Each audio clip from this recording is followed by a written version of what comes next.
గత 10 ఏళ్లు ప్రభుత్వంలో మేము ఆనాడు కేంద్రం ధాన్యం కొనుగోలు చేయనంటే స్వయంగా మొత్తం క్యాబినెట్ ముఖ్యమంత్రితో సహా పోయి అక్కడ నూకలు తినండి అంటే ఇగో మేము పోయి కేంద్రంలో ధర్నా చేసి ఢిల్లీలోనే ధర్నా చేసి కూడా వచ్చిన వాళ్ళం అధ్యక్ష. మాకేమీ ఇవి కొత్త కాదు అధ్యక్ష. రాష్ట్రపతి ప్రసంగాన్ని కూడా బహిష్కరించింది టీఆర్ఎస్ ఎంపీలు. అదేవిధంగా బయ్యారంలో ఉక్కు ఫ్యాక్టరీ పెట్టకపోతే ఇక్కడే మాత్రమే కాకుండా ఢిల్లీ దాకా కూడా నిరసన తీసుకొని పోయింది మా ఎంపీలు. అదేవిధంగా అధ్యక్ష కంటోన్మెంట్ విషయంలో కేంద్ర ప్రభుత్వం ఇబ్బంది పెడుతుంటే వాటిని కూడా లేవనెత్తింది మేము అధ్యక్ష. ఇక వాటి విషయం వదిలేస్తే నిన్నటి బడ్జెట్కి వస్తే అధ్యక్ష, నిన్నటి బడ్జెట్లో కూడా కోటి ఆశలతో ఏర్పడ్డ ఈ రాష్ట్రంలో ముఖ్యమంత్రి గారు కూడా చిన్న వయసులో ముఖ్యమంత్రి అయ్యారు రేవంత్ రెడ్డి గారు. కాబట్టి సహజంగానే ఉత్సాహంగా మీ ముఖ్యమంత్రి గురించే చెప్తున్నా బ్రదర్, ఎందుకు తొందరపడుతుంది? అరే మీ ముఖ్యమంత్రి గురించి చెప్తున్నా భయ్ విను. కేటీఆర్ గారు ముఖ్యమంత్రి గారు చిన్న వయసులో ముఖ్యమంత్రి పదవిని అధిష్ఠించారు. వారన్నట్టు కష్టపడే వచ్చినారు, సంతోషం. I congratulate you Revanth Reddy గారు. రేవంత్ రెడ్డి గారికి కూడా ఉత్సాహంగా వారు పాపం చాలాసార్లు ప్రధానమంత్రిని, ముఖ్యమంత్రుల్ని, అక్కడ కేంద్ర మంత్రుల్ని కలిసినారు. కలిసి కూడా రిప్రజెంట్ చేసినారు అధ్యక్ష. ఎన్నో విజ్ఞాపనలు, ఎన్నో వినతి పత్రాలు మేమిచ్చినట్టే మీరు కూడా ఇచ్చిన రేవంత్ రెడ్డి గారు. కానీ న్యాయం మీకు కూడా జరగలేదు. మేము చెప్పేది అదే, మొదటి నుంచి చెప్పేది అదే. ప్రొఫెసర్ జయశంకర్ గారు అధ్యక్ష ఎప్పుడు చెప్పేటోళ్ళు, యాచిస్తే రాదు తెలంగాణ, శాసిస్తే వస్తుంది అని చెప్పేటోళ్ళు అధ్యక్ష. ఇప్పుడు కూడా అదే చెప్తా ఉన్నాం తెలంగాణ ప్రజలకి. యాచిస్తే రాదు, శాసించే స్థితిలో తెలంగాణ ఉండాలి అధ్యక్ష. అందుకే మేము చెప్పేది అధ్యక్ష. ఆనాడు మేము సహకారం అందించిన కేంద్ర ప్రభుత్వానికి, సమరం సాగించిన తెలంగాణ ప్రయోజనాల కోసమే తప్ప ఏ రకమైన లాలూచి కానీ వ్యక్తిగతమైన ప్రయోజనాల కోసం కానీ రాజీ పడలేదు అధ్యక్ష. అధ్యక్ష 7 మండలాలు గుంజుకున్నప్పుడు నిరసించింది మేమే, నిరసన చెప్పింది మేమే. ఒక్కసారి నేను అడుగుతా ఉన్నా అధ్యక్ష, 10 ఏళ్లలో మీరు 5 ఏళ్ళు కేంద్రంలో ఎంపీగా ఉన్నారు, ఒక్కటంటే ఒక్కరోజు గొంతు విప్పినరా అధ్యక్ష? ఎన్నడన్నా తెలంగాణ రాష్ట్రానికి రావాల్సిన హక్కుల గురించి పార్లమెంట్లో ప్రసంగించినరా అధ్యక్ష? హైకోర్టు విభజన ఏం సబ్జెక్ట్ మాట్లాడుతున్నా సార్, ఎందుకు డిస్టర్బ్ చేస్తారు? ఏం పద్ధతి? తీర్మానం ఏం పెట్టిండ్రు అది మాట్లాడండి. తీర్మానం పెట్టనే లేదు సార్. ఎక్కడ పెట్టిరు తీర్మానం? తీర్మానం ఎక్కడ పెట్టిరు? సీఎం గారు చెప్పిన దానికి తీర్మానం ఎక్కడ పెట్టిరు సార్? నోటి మాటలతో తీర్మానాలు కావు. తీర్మానాలు ఎక్కడున్నాయి సార్? చర్చ ఇది, చర్చ మాట్లాడుతున్నా. చర్చ అంటే బడ్జెట్ పైన మాట్లాడండి. మీరు రాసియండి సార్, అదే చదువుతా.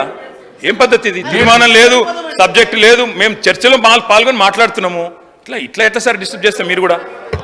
అధ్యక్ష నేను అడిగేది ఒకటే అధ్యక్ష, 10 ఏళ్లలో ఆనాడు బీఆర్ఎస్ ప్రభుత్వం ఉన్నప్పుడు ఎన్నడన్నా ఒక్కరోజు నిన్న ప్రవేశపెట్టిన బడ్జెట్ విషయంలో చర్చ అదే చెప్తున్నా సార్. నేను అదే చెప్తున్నా. 10 సంవత్సరాలు జరిగింది. మీరు టైం వచ్చినప్పుడు మీకు అవకాశం ఇస్తా, మీరు చెప్తురు. కానీ నిన్న పెట్టిన బడ్జెట్ విషయం దాని మీదే మాట్లాడుతుంది సార్, దాని మీద అధ్యక్ష.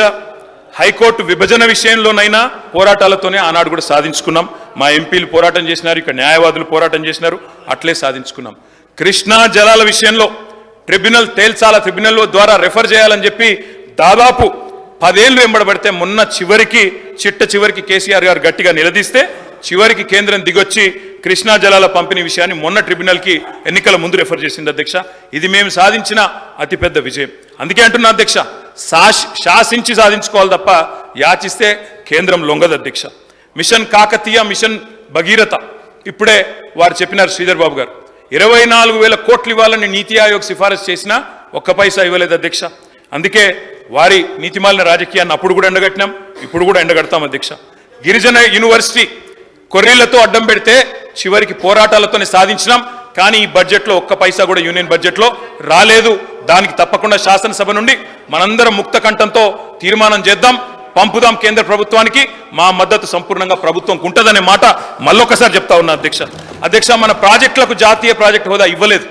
అప్పర్ భద్ర, కెన్ బెత్వా ప్రాజెక్టులకు జాతీయ హోదా ఇచ్చారు, మనకి ఇవ్వలేదు. మన పాలమూరు రంగారెడ్డికి ఇవ్వలేదు, మన కాళేశ్వరానికి ఇవ్వలేదు, మన సీతారామకి ఇవ్వలేదు.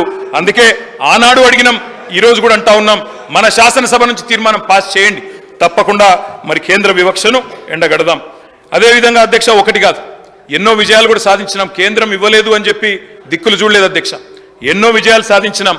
కాలంతో పోటీపడి బ్రహ్మాండంగా పర్యావరణ అనుమతులు సాధించి వాయు వేగంతో ప్రాజెక్టులు కట్టినాం. నిన్నగాక మొన్న చూశాను, బట్టి విక్రమార్క గారు సీతారామ ప్రాజెక్టు పంప్ హౌజులు పోయి ఆన్ చేసినారు అధ్యక్ష. అది కాలంతో పోటీ పడుతూ కట్టింది బీఆర్ఎస్ ప్రభుత్వం. పంపులు మీరు చాలు చేయొచ్చు కానీ కట్టింది కేసీఆర్ గారు అనే మాట ప్రజలందరికీ తెలుసు అధ్యక్ష.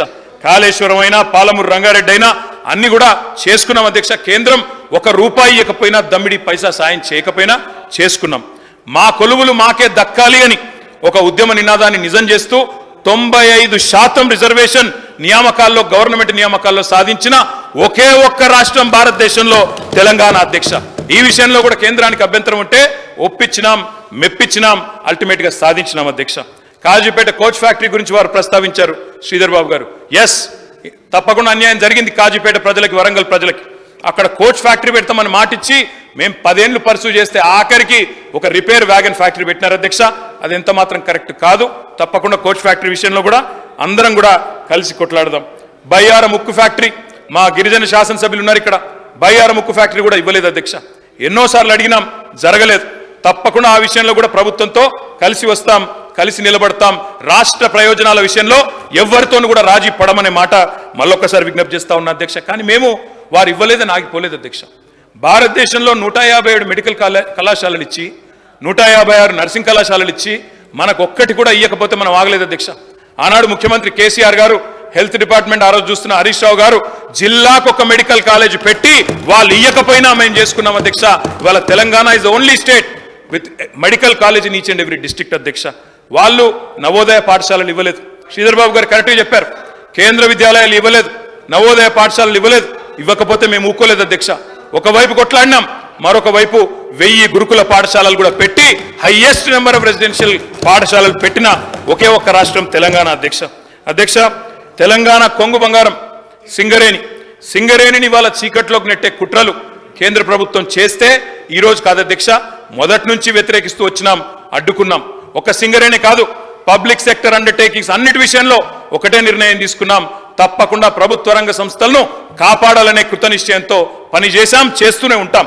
కానీ మొన్న చాలా విచిత్రంగా అనిపించింది అధ్యక్ష.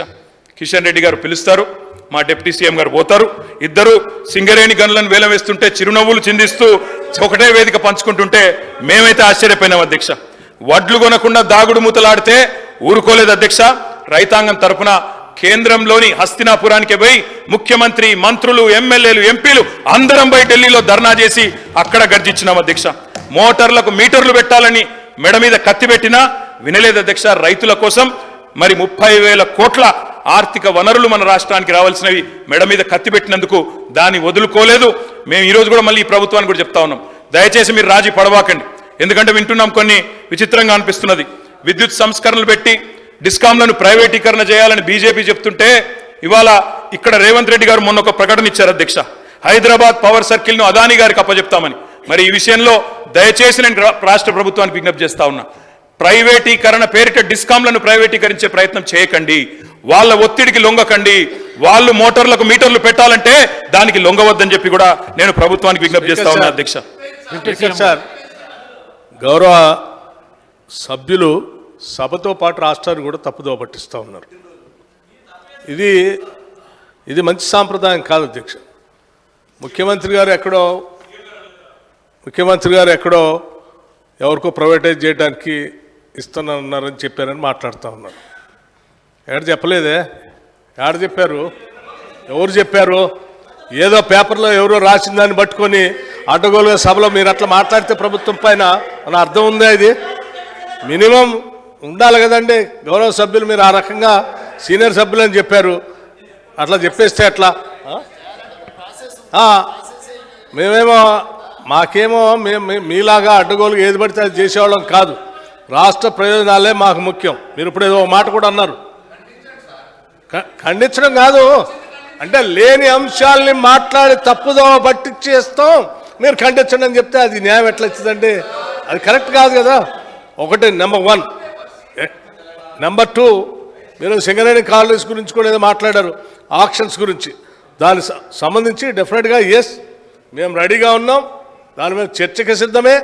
ఏదైనా ఒకరోజు షార్ట్ డిస్కషన్ తీసుకొని మాట్లాడదాం.